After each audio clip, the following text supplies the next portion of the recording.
Dari resume ini bisa kelihatan nih dalam waktu cuman kurang dari 3 detik, lo cocok apa enggak. Passion lo itu di mana gitu. Which is mean lo mau coba ambisi lo tuh di mana. Nah, ambisi lo tuh di mana? Apakah benar-benar di HRD? Apa lo mau coba di HRD gitu? Sebenarnya enggak sih.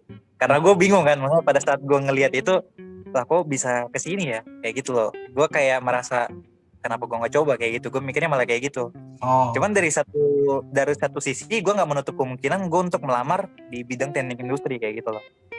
Nggak apa-apa, wajar sih, karena lo masih belum yakin berarti. Karena lo merasa kan, udah kuliah nih, udah kuliah mahal-mahal, terus membuang waktu, terus nggak masuk dalam jurusan kan. Sebenarnya tuh nggak masalah bro, serius deh. Banyak banget, gue punya temen nih dulu ya, sebagai seorang konsultan rekrutmen. Tahu nggak jurusan dia apa? Teknik nuklir bro. Teknik nuklir. Tahu nggak kenapa dia masuk headhunter atau konsultan rekrutmen?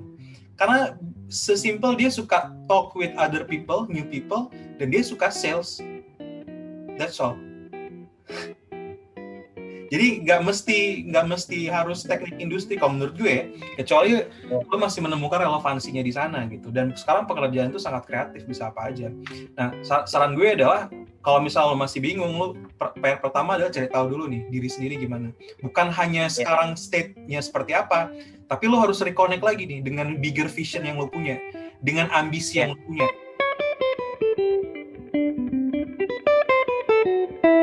Bukan berarti harus ambisius hingga lo menyingkirkan orang lain dari jalan lo gitu.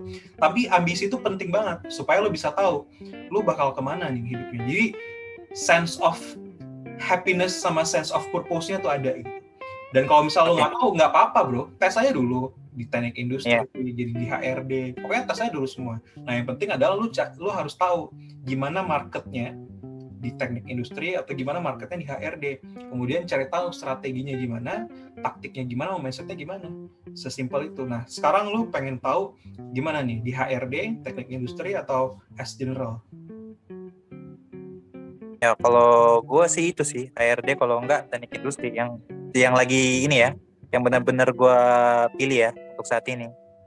Kalau untuk di bidang konstruksi, menurut gue bisa jadi juga. Cuman kan teknik konstruksi kan sebenarnya masuk juga sih di bidang industri kayak gitu. Oke. Karena kan sekarang kan gue udah punya pengalaman sekitar 2 tahun lah di bagian konstruksi. Ya gue juga nggak menutup kemungkinan juga kalau gue daftar di sana kayak gitu. 3 itu baru untuk melanjutkan, istilahnya udah dapat ilmunya kan kayak gitu. Berarti ada HRD, HR gitu ya. Kemudian teknik industri, kemudian ketiga teknik konstruksi ya. Iya. 3 itu ya, oke. Nah, kalau untuk marketnya lo harus cari tahu sendiri sih gimana. Karena itu sangat-sangat varies, dan yang paling penting yang lo harus tahu adalah it is very very kompetitif. Bukan satu dari ketiga itu, tapi ketiga-tiganya. Itu mindsetnya. Which is mean lo harus stand out di antara ketiga itu kan. Nah, kalau misalnya lo mau stand out di dalam posisi atau masuk ke dalam industri itu, lo harus bisa meyakinkan orang lain. Biasanya caranya adalah paling general dengan resume, atau orang biasa sebutnya CV. Tapi banyak banget cara yang lain, tapi kita ambillah resume. Nah, ketika rekruter mencari kandidat, dia akan melihat resume orang-orang atau resume kandidatnya. Dari resume ini bisa kelihatan nih dalam waktu cuman kurang dari 3 detik, lo cocok apa enggak di posisi ini. Nah, kalau menurut gue yang harus lo lakukan adalah lo cari nih posisi-posisi yang relevan dengan pengalaman yang lo punya sekarang. Gitu.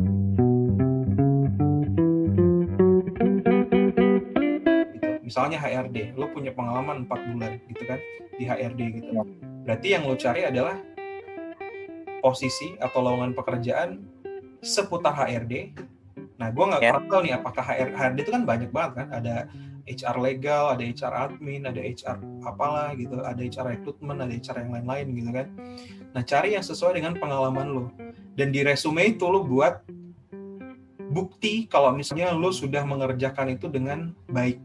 Jadi bukan cuman gue pernah di perusahaan A dari kapan sampai kapan, terus kerjaan gue A, B, C. Nah, kayak gitu. Tapi yang ditulis adalah di perusahaan A dari kapan sampai kapan, accomplishment gue adalah mengerjakan 35 legal documents dalam waktu 1 minggu, dan itu udah melebihi 100% dari achievement KPI yang diminta oleh supervisor gitu. Jadi hal-hal yang seperti itu gimana? Pencapaian, Gil. Itu pencapaian dong. Pencapaian itu bukan sertifikat. Oke. Bukan hanya sertifikat gitu. Itu kompetensi yang sudah teruji ya, melalui assessment dari berbagai macam institusi. Tapi pencapaian itu adalah ketika lo bekerja, lo bisa melebihi ekspektasi dari perusahaan yang diwakilkan oleh supervisor lo gitu.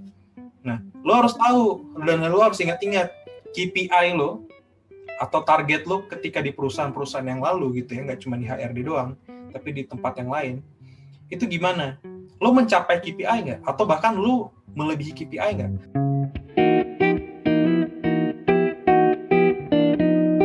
Kalau lo melebihi KPI, lo harus bilang lebih dari 100%. Kalau mencapai KPI juga bilang 100%. Kalau lo tidak melebihi KPI, lo bilang amount-nya. Misalnya gini, lo harus menyelesaikan 35 legal dokumen. Yang diminta tuh cuman sebenarnya yang diminta itu sebenarnya lebih dari itu, 40 let's say. Tapi lo nggak bilang lo mencapai 100%, tapi yang lo bilang adalah lo udah mengerjakan 35 legal dokumen dalam waktu 2 minggu. Karena KPI itu setiap perusahaan beda-beda. Kadang-kadang KPI-nya itu memang 100%, tapi amount-nya berbeda gitu. Nah, ketika lo menjelaskan amount-nya itu, maka itu akan menjadi daya tarik untuk si perusahaan. Itu sih. Di konstruksi juga gitu. Di teknik industri juga gitu. Gue nggak ngerti gimana kerjaan lo di teknik industri sama konstruksi, tapi yang lo harus lakukan tetap sama. Apa buktinya kalau lo adalah kandidat yang cocok di pekerjaan ini? Kalau misalnya Gil, dari semua bidang itu, misalnya gue daftar ke teknik industri, sedangkan gue nggak punya pengalaman, itu gimana? Kalau lo nggak punya, apa yang gue bikin tertarik dari si rekrut ini? Oke. Kalau lo nggak punya pengalaman terus lo apply untuk teknik industri, berarti lo harus cari lowongan kerja yang fresh graduates are welcome, bro.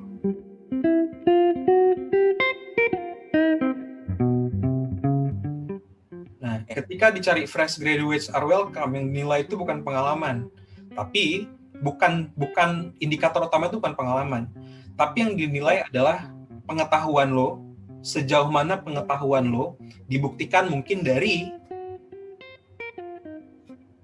studi atau edukasi yang lo kerjakan, sejauh apa, dan mungkin juga sedikit dari IP atau GPA.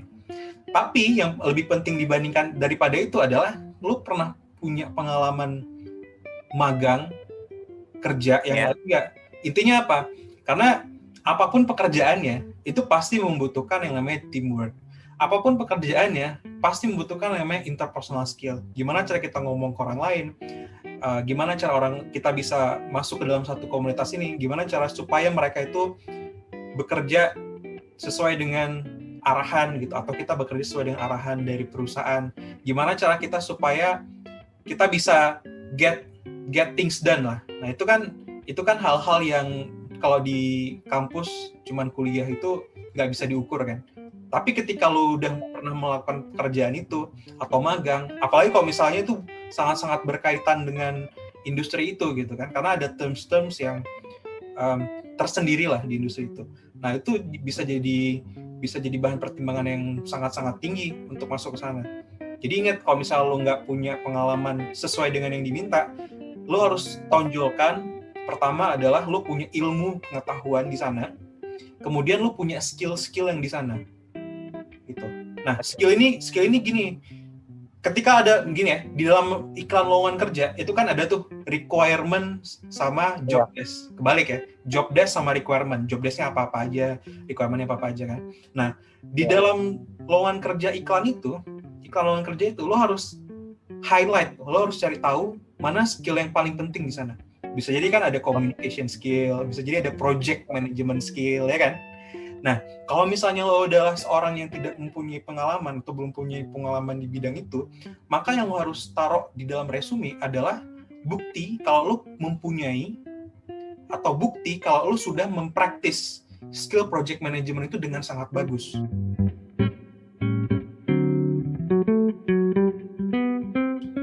Gitu. Tapi cari juga lowongan kerja yang fresh graduates are welcome.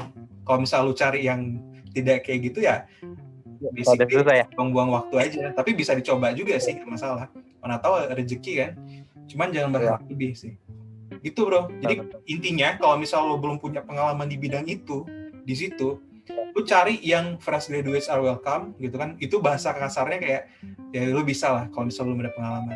Tapi kita harus stand out. Yang kita tonjolkan adalah kita punya ilmu di situ, kita punya skill di situ, atau kita punya basic skill di sana. Kita udah pernah melatih skill basic itu di magang, kerja, dan lain-lain. Betul. Coba teknik ini deh. Karena teknik ini sudah terbukti mendatangkan 3 offering letter dalam 17 hari. Ketika dia pakai, mulai dari hari pertama, 17 hari kemudian dia mendapatkan 3 offering letter. Diterima di 3 perusahaan. Yang pertama, reconnect dulu dengan bigger vision dan ambisi Anda. Kemudian, cari lowongan kerja yang relevan dengan pengalaman yang Anda punya. Selanjutnya, lampirkan tuh pencapaian target-target atau KPI yang udah ada yang Anda lakukan di organisasi, kegiatan volunteer, dan lain-lain, pekerjaan magang dulu di resume. Kalau memang ternyata belum punya pengalaman kerja sama sekali, cuman magang, maka cari yang ada fresh graduates are welcome, kalau nggak akan sia-sia juga. Karena bisa jadi udah kalah sebelum berperang. Kalau misalnya kita apply lowongan kerja namun minim pengalaman, yang harus kita highlight adalah yang pertama ilmu pengetahuan, kita punya ilmunya. Yang kedua adalah kita pernah melatih skillnya. Harus tahu tuh makanya, kalau di lowongan tersebut requirement-nya apa aja, skill yang ada di requirement apa aja. Kemudian list skills-nya, dan pastikan kita meng-highlight skills tadi di dalam resume. Bukan cuman kita bilang kita punya skills-nya, tapi kita tunjukkan kita pernah melatih skills tersebut. Mau itu di acara kampus, di acara non-profit, di magang, dan lain-lain. Coba deh. Semoga bisa lebih cepat dapat kerjanya. Kalau Anda merasa terbantu dengan video ini, yuk kita like, comment, subscribe, and share agar YouTube bisa merekomendasikan video ini ke lebih banyak orang. Jadi, lebih banyak orang yang terbantu karena Anda. +1 kebaikan hari ini.